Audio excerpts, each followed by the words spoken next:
All right. Hello everybody, my name is Joe Hollis. Okay, here we are right on the edge of the National Forest. Everything behind me is National Forest and everything this side is mountain gardens. And you can see it's kind of a wild jumble of things. It's a wild jumble most of the time, but this year in particular because I have way less help than I usually have, so everything is just doing its thing. There's some things we can look at right here. This is woods nettle, which I eat every morning. My favorite of the we probably have 20 or 30 edible spring greens in this garden. But I think this one's the best. Laportia canadensis. It's related to urtica, but it doesn't sting nearly as bad. Stings just slightly. Really delicious. And I'm backed up in that by the current wild foods guru, Samuel Thayer. It's also his favorite, spring greens. Also a good fiber plant, 600 times stronger than cotton or something like that. Indians use it for that. So this is abundant in these rich woods, as opposed to urtica, which is more like an alluvial streamside kind of plant. And then right next to it here we have goldenseal.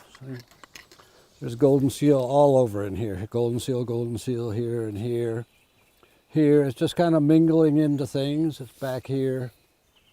There was no goldenseal when I moved here. That's all goldenseal back there. I brought it in and it's doing very well. So goldenseal, to look a little more closely, they come up and they're blooming about when they come out of the ground. The ones that have two leaves are going to make fruit. This little fruit is going to end up looking just like a red raspberry, kind of perched in the corner of the leaf. Can't really mistake it for any other plant if you see it in fruit like that. See if we can get one up here. It's a two-prong one. We can look at the root for a minute. If I don't break it off.